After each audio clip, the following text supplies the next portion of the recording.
Be sure and tell them Large Marge sent ya.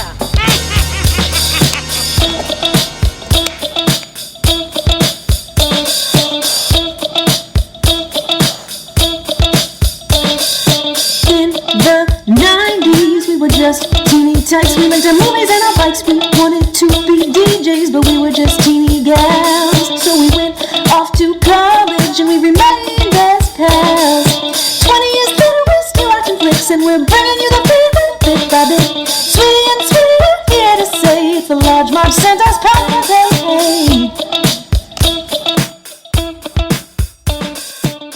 Hey, Hey guys, welcome to the Large Marge Sent Us podcast, your favorite podcast where two sweetie sisters talk about movies in quarantine. I'm Sweetie with an IE. And I'm Sweetie with a Y. Hey guys, Sweetie and Sweetie here, coming back at ya. Hey, we're still here. We're doing well. I'm not even going to mention the Q word other than what I just did in the introduction because you know what? It's over. It's like every Zoom call you have with someone, it's like whatever you're Zooming about, and then it's like all talk of that. Yeah. I'm trying to lessen that as much as possible, so we're not even going to discuss anything about the situation of the world, okay? I don't even know what that is. Yeah. We're talking about movies today, guys, obviously. And this movie was my pick, and you might have heard, in the Twitterverse or just around that this movie we selected this week was turned the ripe old age of 35. Because it was made in 1985. Now, you could say, well, a lot of movies turned 35 this year. Why was this one talked about? I have no idea. But in my Twitter feed, it was talked about a lot. So I was like, okay, cool. Good reason to do it. Happy birthday, ... this movie. And also, I've only seen it once, but I was intrigued by it. And I thought we should cover it. Yeah, I think I only saw it once too. I guess, did we see it together? Were we little? I was very little, and I only remembered two parts. One, so I'm assuming it was one of those cases where I was playing with Barbies or whatever, and you guys were watching this on TV, and I was like, what's this? So the two parts I remember are one, when she sets the smoke alarm off in the locker room. I remember that vividly. Listeners, you're getting a real treat of Moosh Dumas in the flesh over there. Number one. Number two, when she fucking pops her shirt open at the end in the tuxedo and is like, here are my tits. And that's what I remember. And it was funny. I didn't remember the second one until halfway through the movie, and I was like, "Oh my god, I know how this ends." And I immediately flashed forward to her in a tuxedo, opening her shirt. Wow! Like, oh man. Yeah, if I remember correctly, I'm sure it was a afternoon TV, on TV experience, which for us, I think, in a large way was how we saw a lot of 80s movies because they were always played on TV and Saturday afternoons or something. You'd be sitting around in the living room and be like, what's on TV? And then you'd stumble upon these 80s movies. That's how I saw The Breakfast Club, for instance. So this one I feel was one of those two. We definitely didn't rent it or anything like that. BTW's guys, the movie we did was called Just One of the Guys. Forgot that. Oh. Small little time part. I was like, I told the whole plot. Yeah. I know. So from 1985, so we were young, tiny babies when, Andre wasn't even born. Sweetie wasn't even born. I was a couple of years old. But definitely in the realm of these 80s TV movies that became, ones that when you were a 90s kid were on TV a lot, people talked about, whatever. So this particular film follows in the line of movies, I don't know what you want to call them. Let's use the term gender swapping. Gender swap. Let's say. Sure. Because, it's not really about cross-dressing. I mean, it is in a way.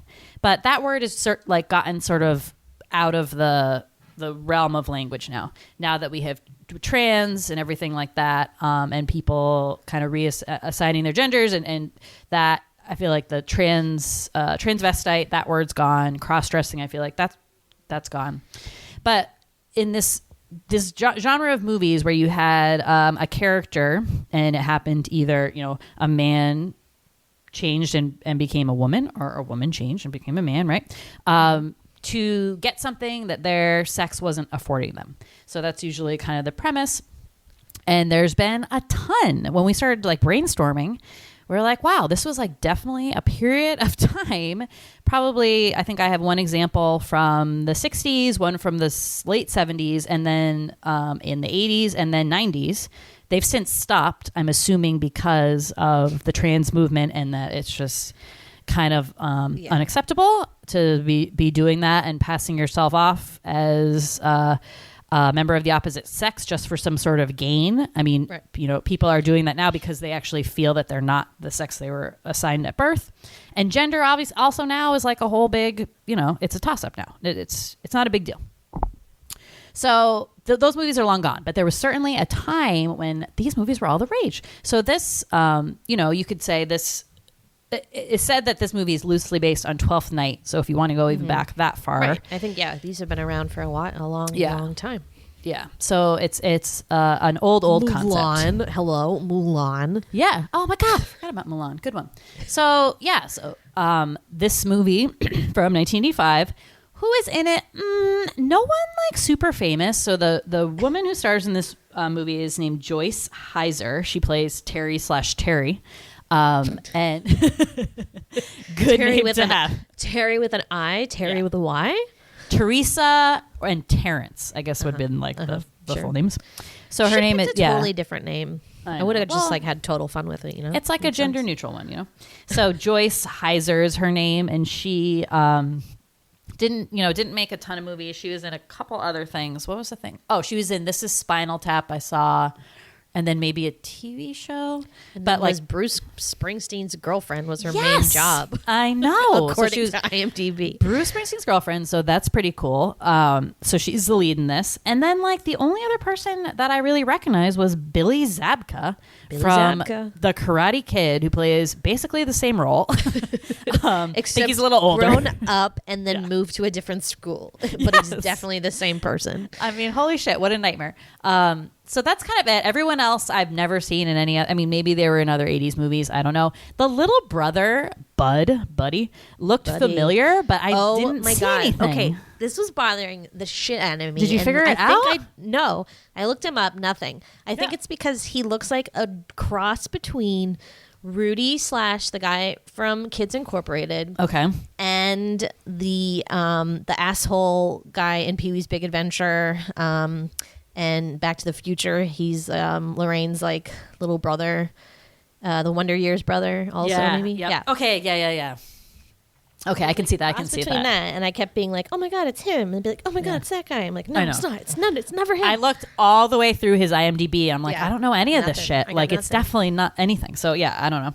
So like, no one real big in there. And this movie, I read that it was received really well from teenage audiences. So this 80s was the crazy time for teen movies. We talk about the 90s had some great teen movies because we were teens in the 90s, but the 80s had like a shit ton. Kind of like always the same plot, always this like high school kind of thing. But, obviously the John Hughes ones were the biggest deal. And it said that while this one did well with test audiences, they were really into it. It just kind of got lost in the fold between all those Brat Pack movies. So it never really like made it to like the top tier of the teenage movie levels, and certainly didn't make a star of like anyone in this. But an interesting take on, a tale as old as time, if you will. So yeah, and other than before we get into the synopsis, I just want to say that I enjoyed it. It is maybe not the best movie, maybe not the best acted. I felt very entertained, and I forgot how much I love 80s movies because watching them, it's like watching like this alien world. Like it just seems like such a different place, like a cool place and one I'd like to live in. But, it just seemed like such a different time. And now the 80s were quite, 40 years away at this point. Yeah. What? Crazy. I know. Well, hello. I'm going to be like 40 in a couple years.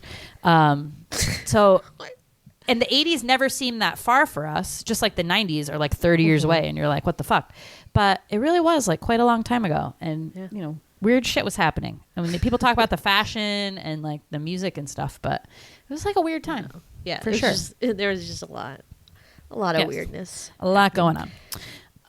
All right. So anything else to say before we jump into the synopsis, sweetie?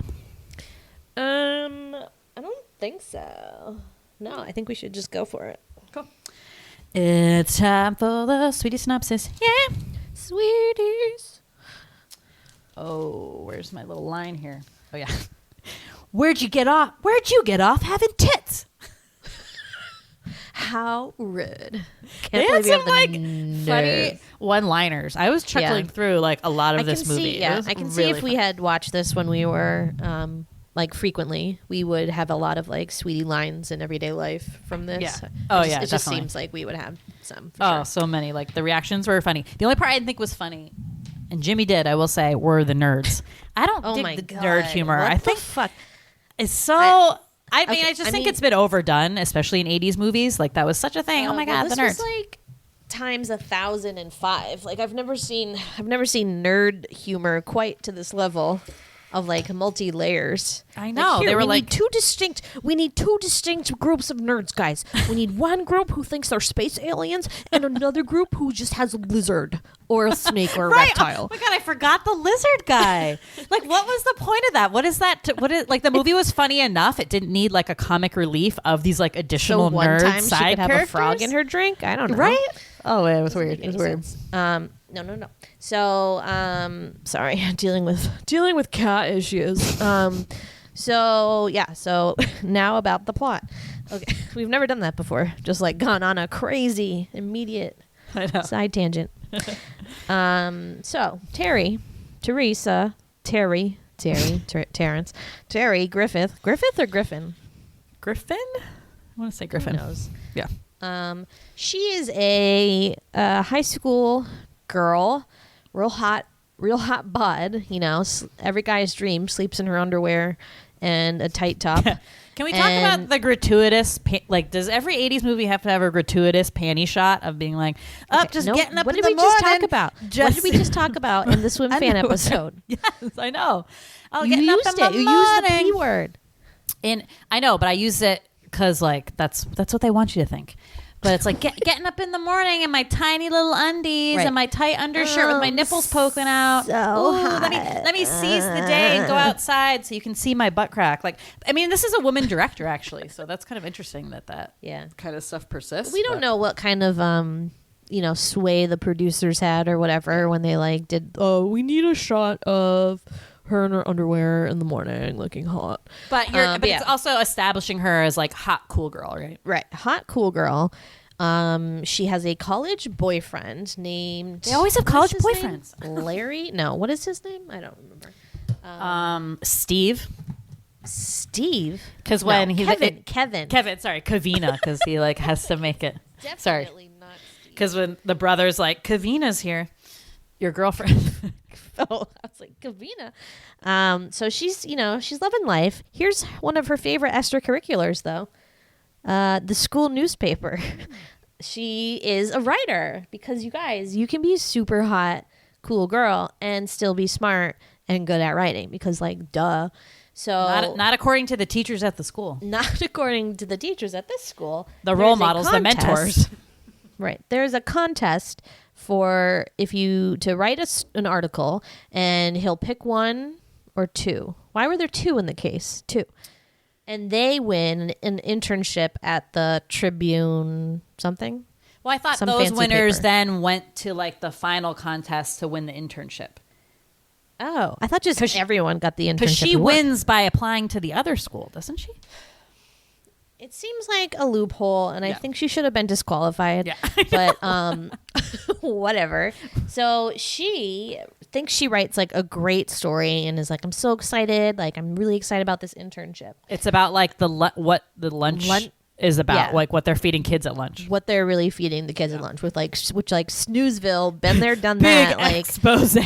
how many cafeteria food exposés have you read? Like Right. 10. So, Boring.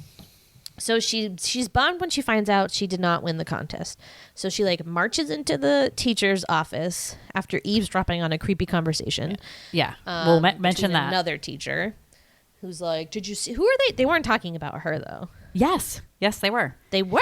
Did you see Terry Griffin today? Oh, man, like I okay. love to have a night with her and the Ew, good ew. And teachers. she Like just better kind of, not like- hear people saying that. Like you'd lose your job. And he's like, who cares? This job sucks anyway. Like disgusting, dude. Yeah, you should be fired and like reported to the police. Like you're disgusting. She's like not super bothered by it. She just kind of like listens and is like, do, do, do. But anyways, she's like, hey, what was wrong with my story? And he's like, well, it was not interesting, right? It was boring. Like she didn't. No, pick he a said good he was. topic. Yeah, it's good. You're a good writer, but it just like wasn't as good as some of the other ones. Okay, yeah. And then basically he's like, you have other things you could. So what is annoying here is that it's like all or nothing. She either wins this contest or that's it. Her dreams of being a reporter are gone forever. Like it doesn't make a ton of sense to me. Right. But the teacher's basically like, listen, you have a fallback career. You're pretty. You can be a model. Okay. Whose fallback career is a model? Like that's hard enough. Well, men don't think it is. I They think know. it's just standing there looking pretty. But it's So- like it's a job that like not a lot of people can get. Like there's not as many. I think there's more journalism spots than fucking model. right. Anyway, Right. Yeah. So she's pissed and she's like goes home to her like horny brother whose like goal in life is to have sex. I forget how old did he say he was? 15. 15. Obsessed with sex, has to have it, is like I'm like gonna be at the peak of my sexual career, whatever. It's aggressive. It's an aggressive sexuality that I'm not always comfortable with, but it provides comic relief. So she goes home and like complains to him and she's like, I wish I was a guy. Like this wouldn't have happened if I was a guy because they would have liked my story because it was good and then had me win. She's like, I'm going to do it. So one night the doorbell rings. By the way, their parents are gone for how long? Also, typical 80s movies cliche. Like these parents are just Right. like, bye. Like, I mean, they were gone long enough for her to enroll in a new school and be there for a few weeks, and then go to prom. So it seemed like a very long time. Yeah. But, so she one night rings the doorbell. Her brother answers, and he thinks it's someone there to see his sister. So he's like, Terry, it's for you. Guys, joke's on him. That is Terry. Oh my God. She's wearing one of those like desert safari hats with the base. What is that? You know that style that like I know. Rusty What had was in that Vacation? style? I guess it's to like a keep the sun. Yeah, the sun off It's your like neck. if you're in the desert, like on a camel, and you wear that to keep the sun out. I don't know. It's a weird fashion choice. I mean, in do the you 80s. think you would not be able to recognize your own sibling if they had on a hat and sunglasses? Like, Yeah, I mean, I know it's her always like the best hair disguise. was up, but like, You're just I not mean, he expecting it. does. I mean, he does. It doesn't like take him long, but like Right. still. It's just like he's just like, whoa, what? And she's like, ha ha, I fooled you. See, I can totally be a guy. And then he was like, okay. Well, if you're gonna do this, like, I have to teach you some things about being a guy. So he teaches her, like the classic. Here's how to act like a guy. Scratch your balls. Here's how to walk like a guy. Here's how to stand like a guy. You got to learn all this stuff. It's really complicated being a guy, you guys. It's a lot of work. It's a lot of hard work. So she cuts her hair off. Interesting cut. Leaves it like pretty long on the top.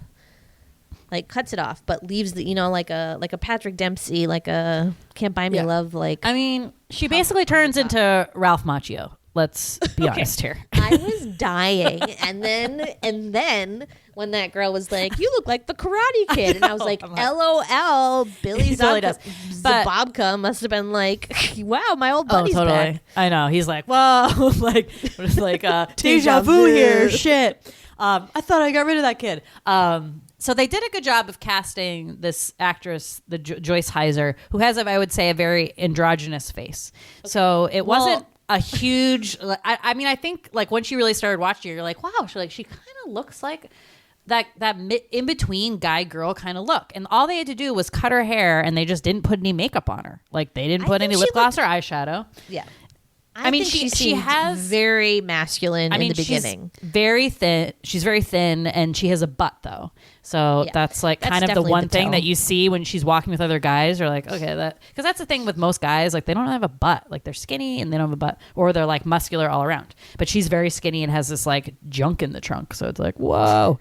But I still thought she was very masculine, like the way that she talked in the beginning and everything. It's just like really like I knew maybe I was cheating or biased or whatever because I know that she's going to like pretend that she's a guy.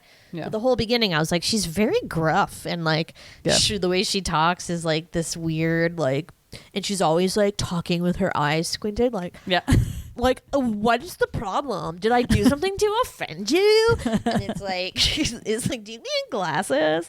But I just thought it was distracting, and it was like, man, I couldn't tell if it like she's just like that or that she was like trying to show us that she's has that already. I don't know.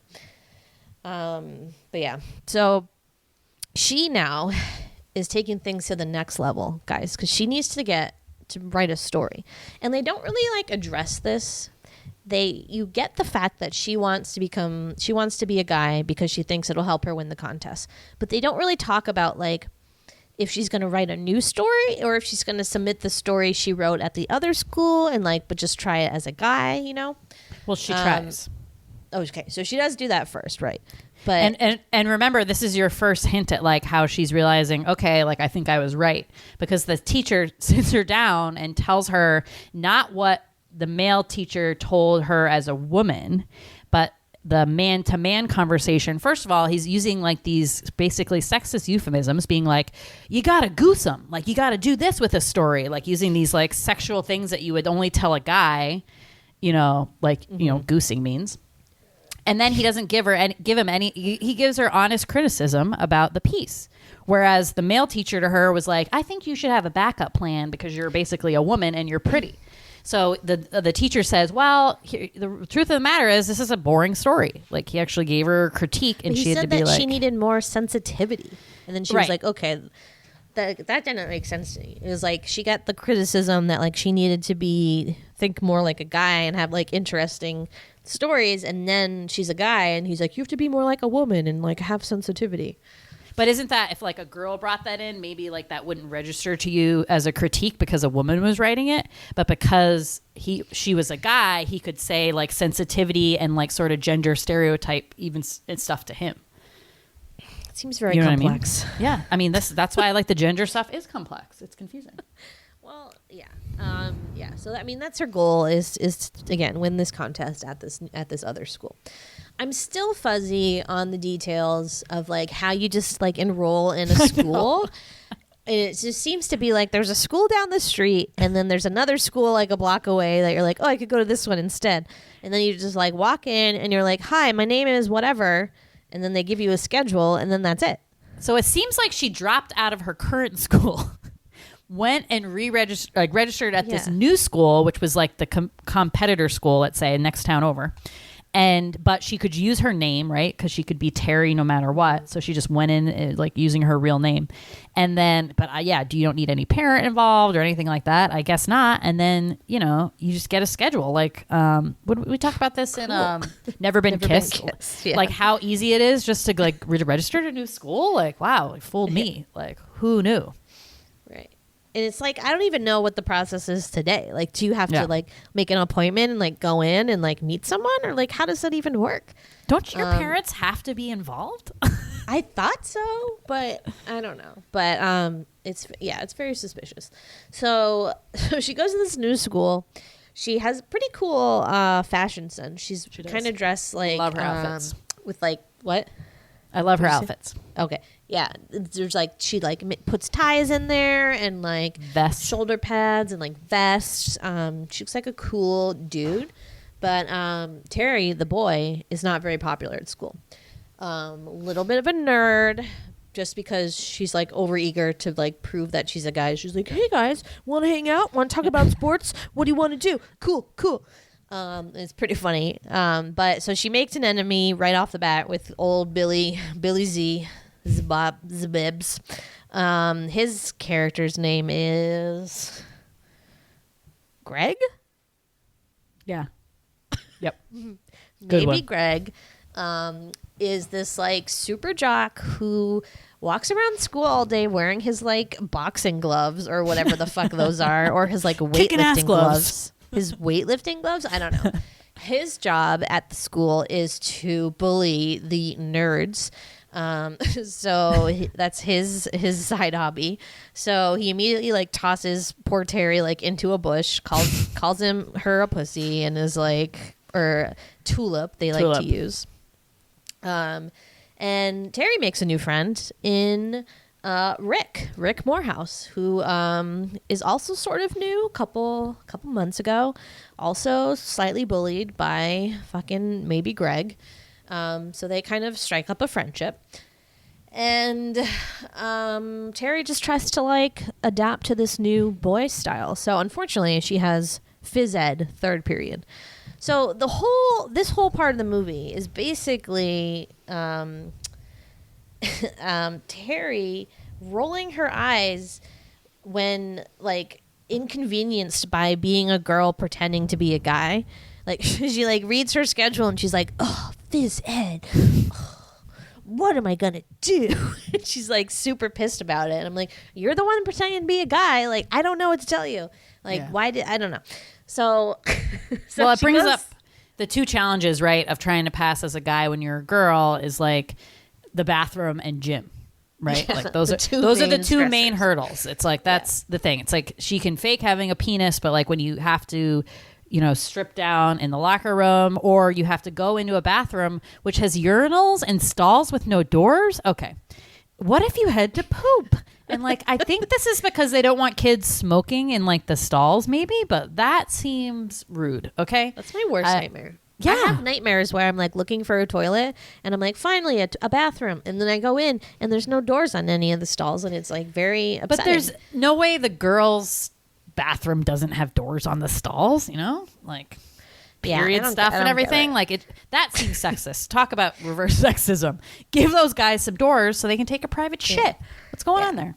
But I mean, she's got a hard time. Yeah. So so the bathroom and the locker room and gym, which is, you know, shirts and skins for basketball. Oh no, like can't. Well, yeah. You know, first she has to change. Yeah. So she can't change because like she can't go in a changing room or like a stall or whatever, because then the guys will like really make fun of her. So she like walks around, and then the rest of the guys are distracted because they like try to. There's another new kid.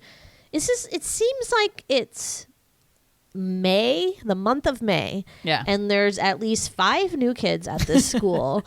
Like, what is that? Wait until next year. So they like grab this kid and like haze him, and so they're distracted. So she's like, great, finally. And then she sees the like sprinkler system, puts I forget, what does she rig up there? Like toilet paper? Yeah. And then how does she light it? She has a lighter or something. I don't know. She finds something. And then it slowly makes the smoke come up, so they know it's not her setting it, I guess. But basically the sprinklers go off, and so everyone has to like evacuate. So then she can change. So she's like, finally. So she wears like sweatpants, sweatshirt, and then the pinny, the shorts and the pinny over that. It's an interesting look. And they're gonna play basketball, right? They didn't really like get to it, and they're like, okay, shirts and skins, and she's a fucking skins, you guys. Bad news. So what does she do? Sweetie, what does she do? Fakes like gastrointestinal problems from the cafeteria food. That's a fancy word. Fakes a tummy ache. Yeah. So she very smartly gets a doctor's note that says she has some like illness that makes sure she can't do gym anymore. So she gets out of that pretty quick, which is smart because she was not going to do that every day. Good. I don't know how she gets around. Joke. Oh yeah, it totally is. I don't know how she gets around the bathroom stuff, but not a problem after a while. Yeah. So then the rest of the movie is basically her trying to, you know, get to know all the kids, because she's, I think, decided that this is going to be angle of this banger story that she's going to write to make her win this essay contest.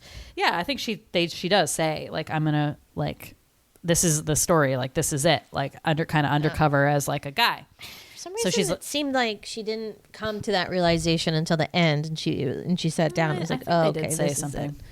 Yeah. So her way in is like, try to get friendly with everyone, but it is hard because she is new and like, it's just hard. It's hard being a new kid in school. But she finds that Rick guy and sits with him at lunch, and they like bond over stuff, and they become like besties. So he is a cool guy, but doesn't have like a ton of self-confidence. So she does, and is tries to help him with that. So prom's around the corner. So she's like trying to get him a prom date. Of course, he like only wants to ask like all the hot girls who are like, supposedly like out of his league. Also, like everyone already has a date, so that's like a problem too. And then she's also getting noticed like by people in the school. So with all of these movies, there's like basically like whoever is switching gender is like the hottest ticket to like their same gender. Wait, suddenly, what was the other movie? Didn't we watch another movie on the podcast that like had that too? And we're like, they love her. Yeah, I can't think of it now. I'm sure we did, but it's like it's always like that. So it's like suddenly like all the girls are into like skinny, like androgynous looking men. Yeah. Even though like, the bully, like Billy Zabka, like, everyone thinks he's like hot and so cool, and he has like the hottest girlfriend. So that's always like funny in this. So she gets like basically like a stage 5 clinger in this girl named Sandy, who's like throwing herself at him. And she at the same time is, trying to play it cool. And she also wants to get her friend Rick like a date. So Sandy's like, oh, like, yeah, like, can you want to go on a date with me? I'm going to bring like my friend. I forget what her friend's name was. Jill or something. Yeah. Like, let's go on this date. Yeah. Her cousin. So they like go on this date, and Jill turns out to be like a 12-year-old or something. No. She's in like middle school, isn't she? No, I don't think so. No. I don't think so. No? She was just like kind of weird, but she was fine. Yeah, and they go to this like cave on the date, and whatever, she gets pretty drunk. And Sandy tries to kiss, or tries to like feel up or feel down. Are you still feeling when you're like second base, or what is that, second base? I don't know. Little HJ. Do you classify that as like feeling up, or is feeling up only about the boobs? I think feel up is only in terms of a woman. You can only do that to a woman. You're what up about the a shirt, rope in the? Oh yeah.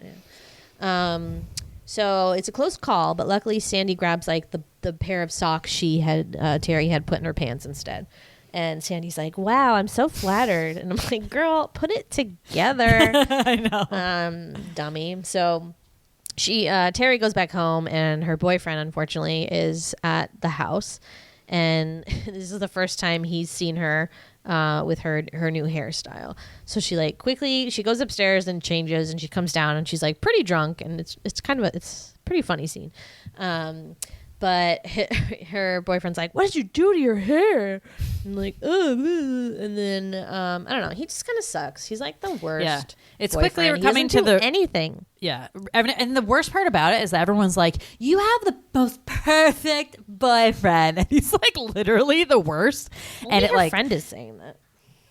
Because the brother never liked him anyway, right? No. Yeah. So it's like slowly, like, I mean, this is making her realize this like new way of looking at herself, that like her boyfriend's kind of a trash bag. I mean, all he does is comment on her hair and how sad he was that her hair's gone, when like she looks great, and her hair was like busted. I mean, it was like kind of a bad wig that they made her have when she was kind of a glamour girl.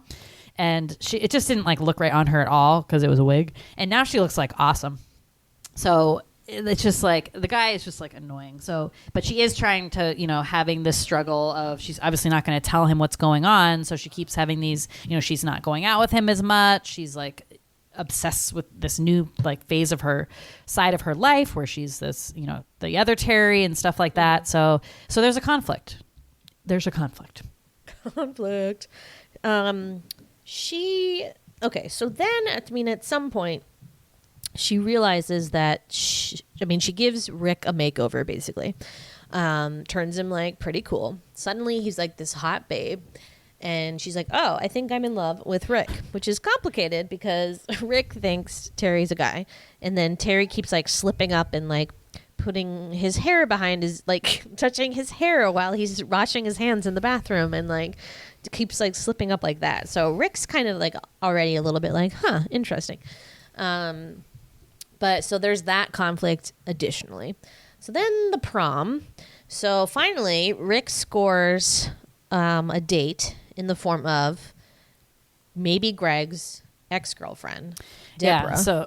So while Terri, his friendship with Terri has given him sort of like, I feel like, this confidence boost that he needed.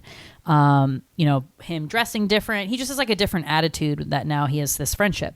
So one time at lunch, he does this like whole speech, stands on the table and basically embarrasses the Greg guy, because Greg's big bullying thing is like lifting up the tables that the geeks or nerds sit at, and like all their lunches like slide down. It's like this thing he does every day. I don't know. And why did the teacher not stop it? Why did they? I don't know.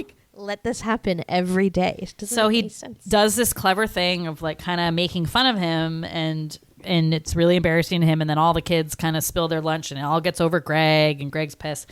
And then Greg's like, I'm going to beat that kid up, and puts on his like kicking ass gloves. And his girlfriend's like, well, like, that's it. I'm sick of this. Like, I'm sick of your bullshit. And they basically like break up. And then Rick takes that opportunity to then, ask his girlfriend, Debbie, out to the prom. Yep. And then Terry has to pretend that she's happy, but she's actually pretty bummed, you guys. So now she's promised Rick that he'll go to the prom with him. So he's like, I need a date. So he asks, Terry asks her gal pal, whose name is Denise, who apparently used to be fat and now isn't, but although everybody at school still remembers her as being fat, so she can't get a date. Awful. What the fuck? Really fucked up. And so she goes with her, and then they go to the prom, and it's really fun. Kevin, she like ditches Kevin again and is like, we have to talk about us later. Okay, bye. We'll talk. And then, but she's like not broken up about it at all, because she has basically she likes Rick, but also she's realizing like Kevin is a jerk. Because there's this scene where like she is all dressed up, ready to go, in her like white leather mini, and like it's like a white leather outfit. And she's like, Greg loves this outfit, and he's like getting ready to go to this Italian restaurant. And then Sandy, the girl who likes him, comes over, so she has to immediately get into like other Terry dress and or outfit. How did she get all that makeup off so quick? I know, she just like scrubbed her face, and then. But then she has to go out with Greg, so she just like basically puts on a sweatshirt and like zhuzhes up her hair. And Greg's like, "What the hell? Like, what happened to you, Terry?" Yeah, that guy's a dick, total dick, such a dick. So now we're at prom. We already talked about that. They're at prom. Yeah. Well, yep. So she's going with her friend Denise. Rick is going with Debbie. And it's cool prom time. 80s prom time. They always have the best proms in these movies. This one looked really fun. Like a tiki themed, a la Grease 2, if you will. Yeah. Hawaiian luau. But they're all decked out in like super 80s party dresses, even though they're like on the beach. Yeah, I'm glad they don't like dress to theme. I hate those high school movies where it's like, this is the theme, and then your prom dress has to be whatever the theme is. I know. Like, gross. Oh, the worst. But yeah, so it seems like a good time. There's a band. There's like the guitarist is like obsessed with Denise and just is like making like cheer sex with band. For a hot second, I was convinced the band was the band in Adventures in Babysitting at the frat house, because the guy on like all the way to the right, he didn't sing, but he was playing the guitar. I was like, oh my God, I think that's that band. Expressway to your heart. But it's not, isn't it? Okay. No. That would have been amazing. I know. Yeah. So Kevin's like, okay, where is my girlfriend? So he goes over to the house. Buddy, the brother's like, oh, she's in the cult again. Like she's whisked away, and then threatens to beat her brother up if he doesn't tell him. So he tells him, but he goes with him. Meanwhile, the bully Greg gets his revenge on poor Rick and like tosses him over the fence into the sand. Oh. And Terry has like a guttural reaction of being like, I'm gonna kill you, motherfucker. And she like jumps on him and is like, I'll scratch your eyes out. Like she gets like crazy. And then Greg flips her like into the ocean, so she's all wet. And then Kevin like runs in after her. The brother, Buddy, runs in after her. And then Kevin's like, what the fuck is happening here? So then Kevin like walks up to Terri, who's like soaking wet in a tuxedo, and he's like, "Why are you wearing a tuxedo, Terri? It's time to go home." And then Rick's like there, and he's like, "Who are you?" And Kevin's like, I'm the boyfriend." Or Yeah, he says the boyfriend. I'm the boyfriend. Yeah, I'm the boyfriend because he says doesn't her because like he doesn't use still a gender doesn't get- pronoun. Yeah, but somehow he's like boyfriend, and and then it's like this confusing moment where Rick's like, "Oh yeah, that makes sense, I guess Terry's gay," and then Terry's like, "Can I talk to you for a moment?" So she like takes him and Kevin. Everybody has very common names, and I can't keep them straight. She takes Rick into the bushes to have a talk with him, but not before she basically tells Kevin like, "I'm not in love with you anymore. I'm in love with someone else." And we're like, duh, we know who she's in love with. She's in love with Rick. So takes Rick to the bushes, and she's like, "Listen, I have to tell you something. And she starts to say a girl, but he thinks she's saying I'm gay. He's like, "It's okay. I know it. I know you're gay." And she's like, "I'm not gay. I'm a girl." And he's like, "Yeah, right. Oh, whatever. Yeah, okay. Really a girl. That's like totally makes sense." And she's like, "I'll prove it." And like, I just think this is like so intrusive of like being a woman, and the only way that you can convince someone that you are a woman is if you show them your boobs. And like, why is she not wearing a bra? Okay, so like, because she had him taped up. but then where did the tape go? It lost in the waves. I don't know. I thought she just was not wearing a bra, and I was like, I feel like you should be wearing something to protect your boobies in your tuxedo. Like, that doesn't make sense. So, so she's like, "I'll prove it to you." Whips open her wet tuxedo shirt, just full on tits soup, and he's like, "Where do you get off having tits?" That was my As soon as line. he said, and he like storms off, and he's like super pissed about it. So that's, the end of that relationship, so she thinks. Well, no. So then she tries to like kind of confront him again in front of the whole group of people, and she kisses him, and everyone's like, "Whoa!" Because they thinks he's a guy, and then he's a guy, and so then he has to say, Rick has to say, "Don't worry, guys, he has tits." He doesn't say, "This is a woman," and like, why should it matter? Of course, it matters in 1985. Whoa! And but he has to say, "He has." Don't worry, guys. He has tits. Yeah, a lot of confusion still happening here with you, Rick. But he's pissed. I mean, obviously, that form of it in all these movies. We'll talk about it. But the gender swap movies, of course, the people who are deceived are going to be pissed. I mean, it's like any of these ones where people. A relationship is built on a lie, like he got close to somebody, and part of that reason why he could open up was because he thought she was a man, and he had a real insecurity and had trouble with girls and stuff like that. Remember, he told her in the beginning, like, if my mom asks, my fake girlfriend is named whatever, and she looks like Chris Everett. I thought he was gay. I thought that was going to be the twist. And I was like, oh, okay, that makes sense. Oh, yeah. Nope. No, but like, so he would never, obviously he wouldn't be confide in her like a pretty girl. So nope, it's a guy. Like, it's fine. My like true self can come out. So that like, that kind of deception is like tough to swallow. I'd be kind of pissed too. Yeah. I wouldn't be like, "Oh, great, now we can like have sex because I always had a crush on you." Like, I don't think he's gonna say that. Right. So then, I mean, she goes obviously not back to the school, but she writes the story and submits it still. Yeah, it doesn't seem like make sense. I think she submitted it with that school because two people were already picked as winners in her old school. Right. And then the teacher's like, "I read your story," or like, "You won in the other one," or whatever. Yeah. I don't know.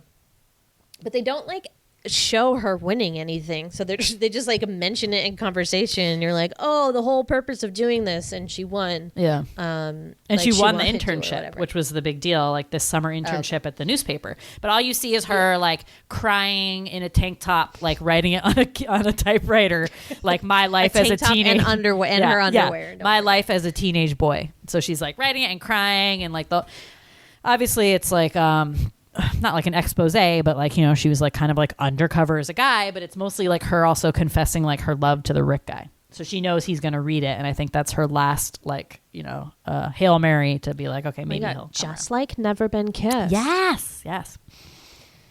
Yeah. So now it's summer and she's like, great, this sucks. But she's at the internship at this point? Yeah. Because Buddy's picking her up in the car because he must have the car in the summer and picks her up. Okay. And then who should be there but fucking Rick, you guys. Rick, guess what? He read the story. He liked it. Bonus, she's hot. So he's like, okay, well, let's do this. And so now they're going to go on a date. I would still be like weird. I know it's not whatever. I still, as Rick, would be like freaked out a little bit. Yeah. Because having that, like, I don't know. I just feel like it would be hard to like restructure your brain or whatever. And she still like, looks the same. I mean, yeah, she has like eyeshadow and lip gloss on. Her hair's grown out a little bit, but she like so basically looks like Terri.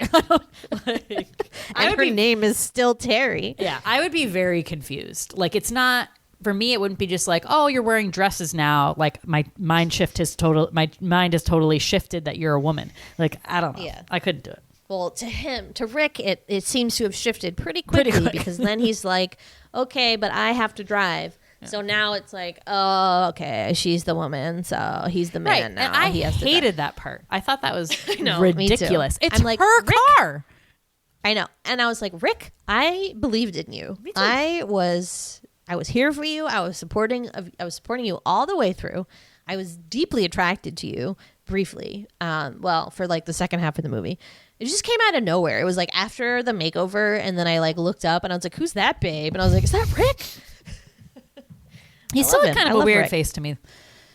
Yeah, but there's something about it. It's just like, I don't know. And like, me, what? You know? Who wrote this and was like, yeah, let's have him be interested in James Brown. What? It's like so random. And then, did you read in the trivia that like James Brown came to teach him dance moves at the prom? So I read that, and all I could look at during the prom scene, I was like, oh God. I was like, this is what James Brown taught him. Why do that and not have him make a cameo appearance in the movie? He's coming for on-set casual dance lessons, and they like understand barely showed the dancing even. I mean, it was like okay, it didn't seem like anything super outrageous. He looked like cool. It was no Jim Dandy. I didn't see a James Brown spin. I just want to say that I didn't see the spin. Right. I thought it was like the fairly the down on the ground, like ow, I feel good. Like that's what I want to see. Sex machine. Yeah. So that's it. So then they're together and. Meanwhile, good old Buddy finds love in a random motorcycle chick and is whisked off into the sunset. That is the most. Who is that? I don't know. We were so confused. Terri and Rick get in the car. As we said, Rick has to drive because he's the man. And then they're like, "Come on, Buddy," and he's like sitting there. And this woman looks kind of older anyway. Like comes. Out of nowhere on a motorcycle, stops, and Buddy is like deciding whether to go on the motorcycle with her or get into his car with his sister and Rick. And he's like, "Well, guys, see ya," and hops on this stranger's motorcycle. Like what? He's a 15-year-old punk. Is that who wears cutoff didn't plaid make any shirts. sense? It didn't at all. I was like, did they leave something on the editing room floor and like forget to put it back in? Or we were like here where we met this? It seemed like we had met this person and we were supposed to be like, oh, maybe it was an editing one of the thing. Playboy. Maybe she was one of the Playboy models. Like, well, I was squinting and I'm like, is that Sandy? Yeah, I thought it was. She was not unique enough to be like somebody. It could have been someone we knew. Yeah. So it was weird, and we're like, oh, it could be. Wait, who's Sandy? Sandy is the girl who originally liked Terri, but then sleeps with the little brother.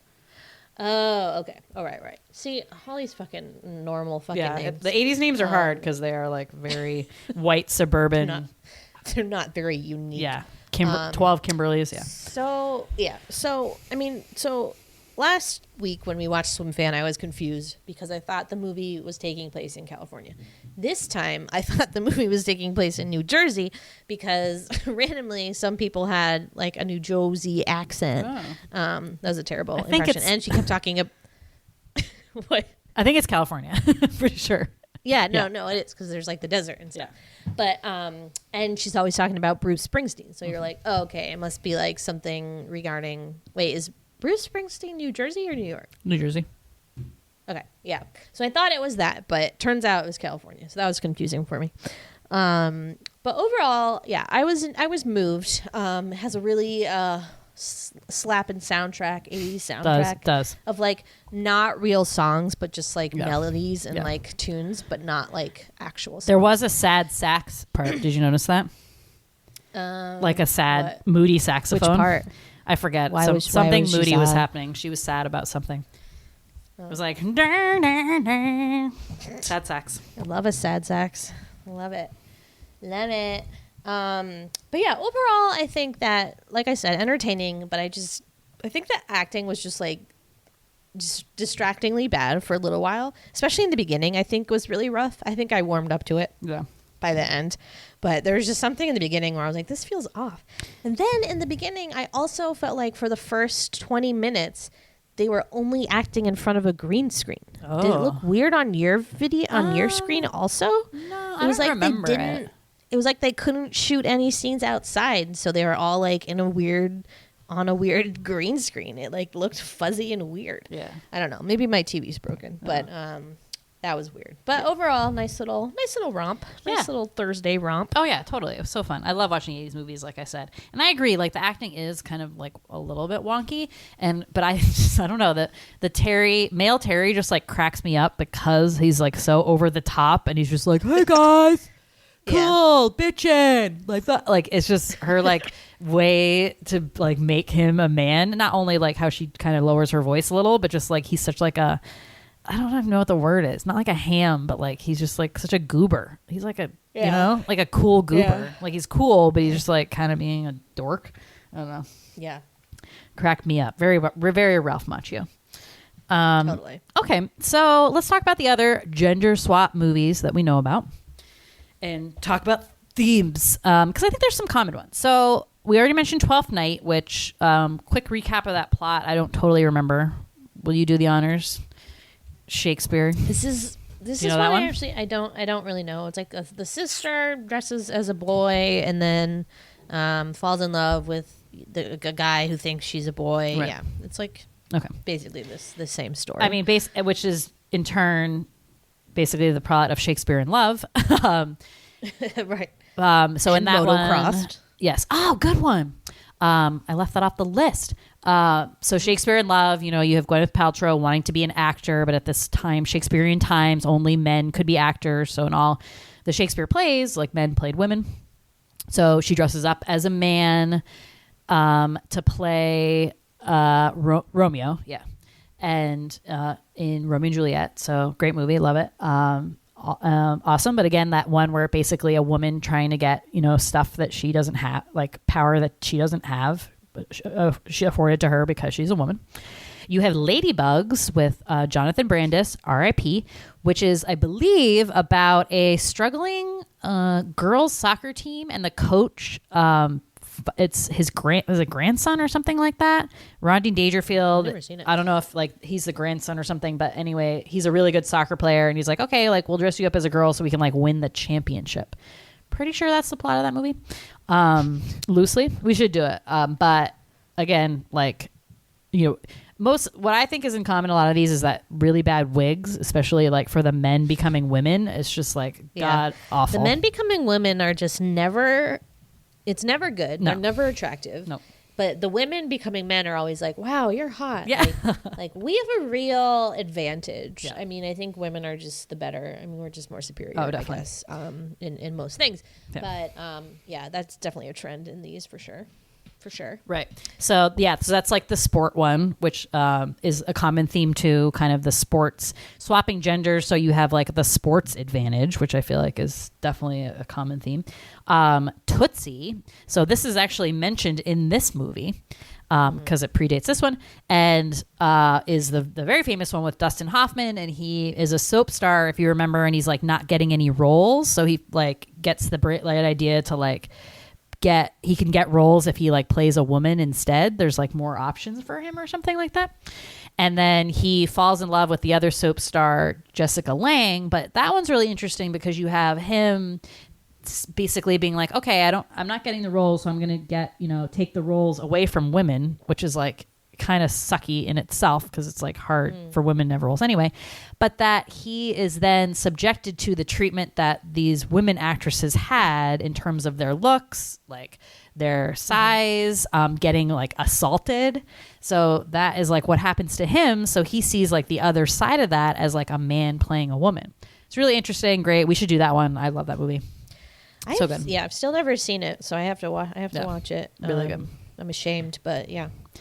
She's the Man with Amanda Bynes. So have you seen that one? That's a bad wig. Yeah. No, but I just like see the picture of her in that like awful wig. So bad. I think that's sports related too because she like plays soccer.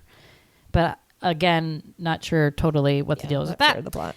Victor Victoria, so that's a really famous one with Julie Andrews. That's one is crazy because she's like a man playing a woman playing a man. You remember that one? No, well, I've never seen it, so I'm very behind in all of these. Yeah. So that one is like triple like deception. I don't know. No, it's crazy. Because she like she's a man, but then plays like drag in the show as a woman. It's very like confusing. Anyway, so very interesting. So like I said, the women's ones tend to be like they do not have the advantages afforded to them because of their sex. So they switch genders to be able to get that, right? Men seem to be mostly about like wanting to excel in sports and or get a woman. Getting closer to a woman by like dressing like a woman. Or their family, like Mrs. Doubtfire. Like they're trying to get closer to someone or something, I guess, the men. And the women are trying to get things that they don't have access to otherwise. Right.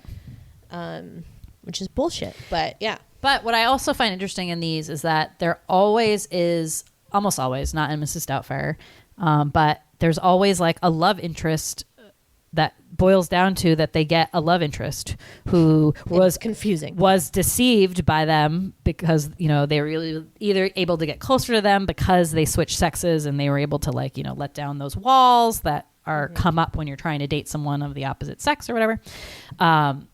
But like that's everyone. Like it's like a romance that like comes out of each one. I know. So such a crazy plot device to like be able to put two people together. But hey, it was like a common thing. For sure. Yeah. But yeah, and then Motocross, my favorite. It's a good one. That's a really Disney good one. Channel original movie. Which watching, basically, I feel like it took a lot of its stuff from this movie, I feel like. But I think it was really more to do with the 12th night thing. But yeah, that one, she has a twin brother, so it's like a little more, she's like actually being somebody else, not just like a guy. Right. But love that. It's probably my favorite Disney original movie. Also in that one, all the girls like fall in love with her version of a guy, and it's so funny. I love it. And yeah. Did we leave? And then did we leave? I'm sure we left a bunch out, but I know. I just thought of another one too.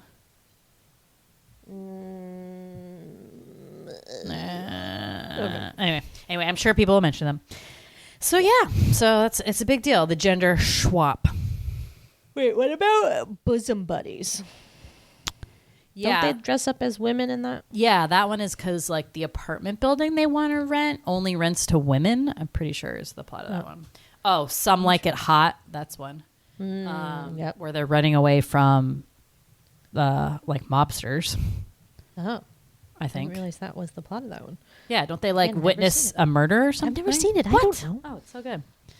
Yeah, I know. I'm telling you, I'm behind in many things. Yeah, I think they witness a murder, but they're like they're in their band. They play in like a band or something. So the best way to disguise themselves is to join this like women's only band, traveling like band, and they dress as women and they're very scary looking.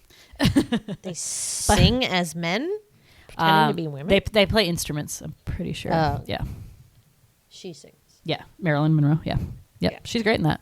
But yeah, the ending in that one's funny because a guy falls in love with the Jack Lemmon character. Tony Curtis is the one like paired up with Marilyn Monroe.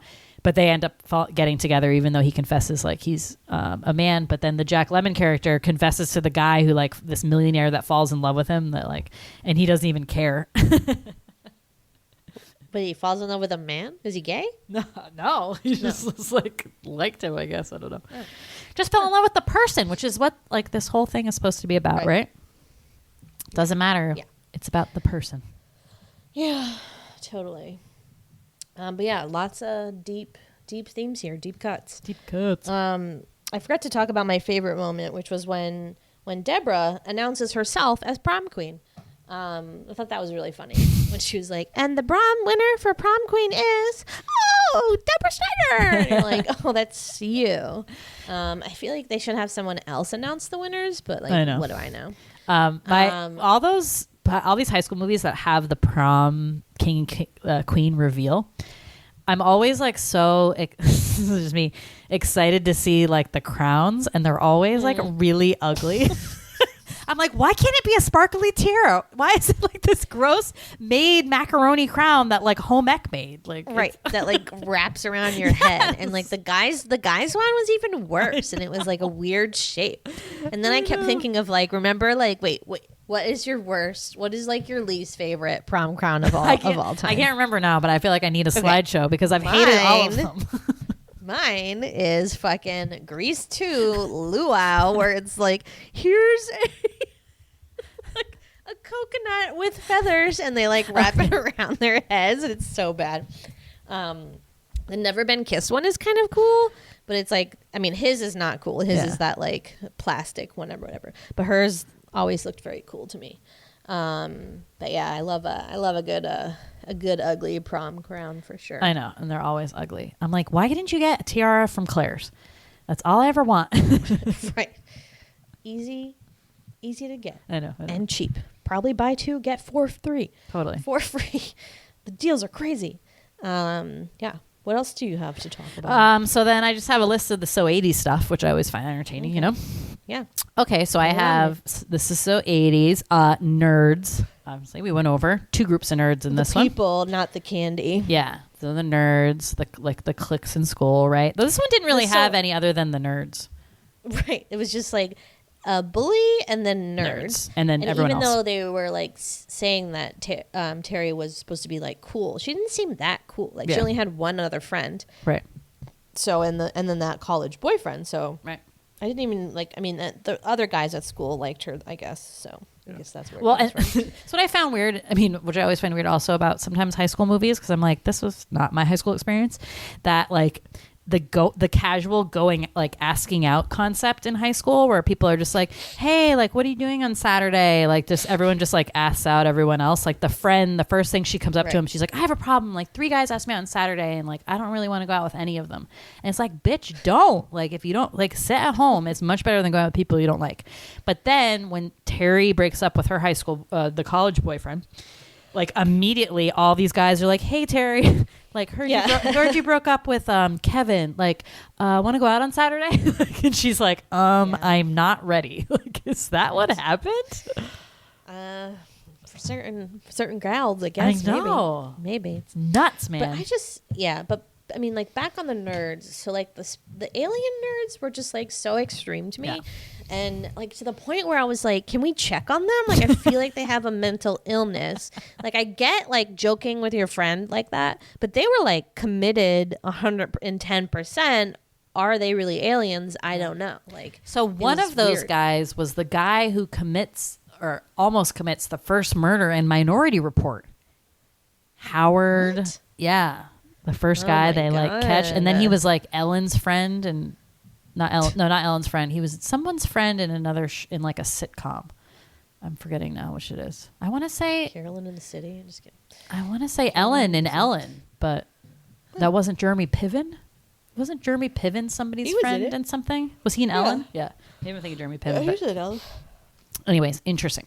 Blonde meathead bully. So it's like to be a bully in 80s high school, like you had to be a blonde meathead. That was just like who they were, right?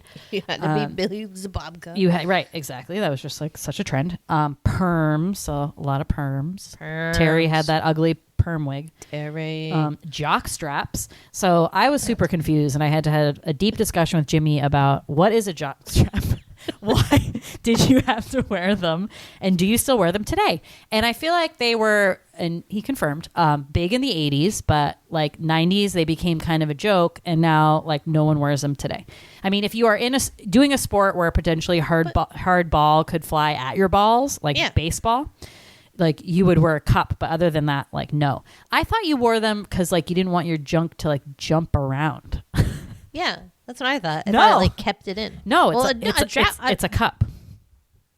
A jock strap? Yeah. Not this one. Yeah. This one, it was a piece of fabric. He said it was a cup. There's a cup in there. There's a hard part of that. Yeah. No.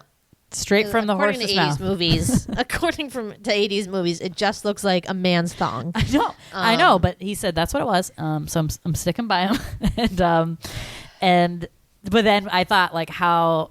Yes, jock straps were like such like, oh, smelly jock strap. Like, oh, it was just like the sign of like gross boyhood was like a jock strap. Yeah. And then in the 90s, it was like Nickelodeon jokes were like jock straps. Ha ha ha. Like, you know what I mean?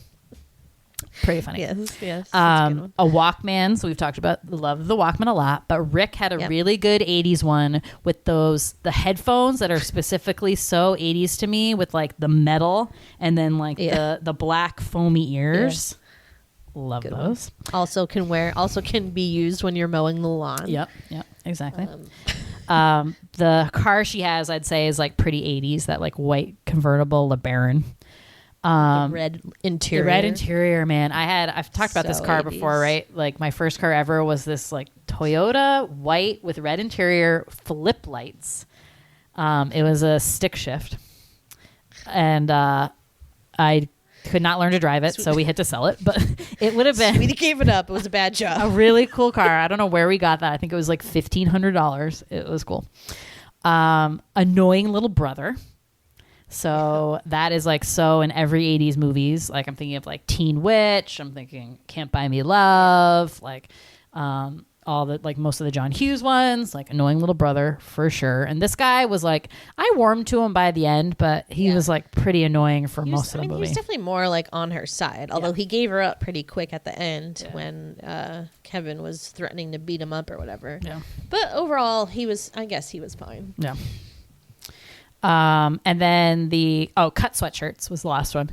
Oh, and leather. So there's so much leather in this. Like I said, she had this amazing white leather like top and skirt. Obviously, a lot of leather jackets. Like the Sandy girl had like black leather skirt, and like it was just so much leather. It was amazing. Lace White leather, especially. Oh, white leather is you just never see anymore. It's like so 80s. I love it. Yeah. I know. I thought I saw something, but I'm not sure if this is 80s. This might be more 70s, but what's that chair called that's like hanging from the ceiling and it's like a basket? It's like a basket Yeah, chair. I know what you're talking about, but I don't know. She had one in her room? The brother did. Oh, yeah. In the room that was wallpapered with Playboy centerfolds. Gross. That was nasty. There's just like bushes everywhere. There's bushes everywhere. I know. I was like, oh my God, that's like a legit bush. I thought it was just going to be boobs, but no. Bushes. They always show bushes galore. Yeah. So that's all I got. So some classic 80s stuff. Again, love those movies. They are fun. Pretty funny I know. stuff. Yeah. Good times, guys. Good times. Great. Comedies. Whatever. I don't know. I lost it. So anything else? That's it. Well, I mean, I know this wasn't like the point of the movie, but it's not that she like learned that much about anything. Like I don't know like what the moral of the story is like supposed to be in this. It's not like it's that you have to deceive people to get where you want to be in life. Yeah. Like and another weird thing is that like there's no discussion about like college or anything. So it's like she either got this internship or that was it. Like she didn't apply to college or anything. Oh yeah, because she's a senior. Or was she not right? a senior? Oh, Yeah. I thought Wasn't she? The description I don't know. The description on IMDb was like, she's 18, she's hot, and she's blah, blah, blah. So I just assumed like she's was a senior, but maybe not. Maybe that's next year. I don't know. Well, it's like you want these gender swap movies to actually like reveal like, oh wow, she learned like so much about the other gender or like something like that. But it's really just like a means to an end to get them like a boyfriend or a girlfriend. So it's like it's just like a plot of a romantic comedy. It's not like delving into anything deep. I mean, I'm not expecting this movie to be like Boys Don't Cry or anything like that. But it's just they like use it as such a cheap device, you know, for like what? I don't know. But between this and how she's treated in the beginning with like the teachers, and then I'm also watching Mrs. America and then Mad Men right now. I am on like feminist rage nation like every night. God. I'm like, what the fuck is wrong with these people? Like, it's so annoying. I know. I just can't believe I'm surviving right now. It's tough out there, ladies. Seriously. Still today. Yeah, cool. All right, well, good times. If you like this movie, and we know some of you do, Meg C, come find us on Twitter at the Sweetie Club or Instagram at Large Marge Sent Us. Thank you, as always, for listening. Bye. Bye. Rape artist, gender swap.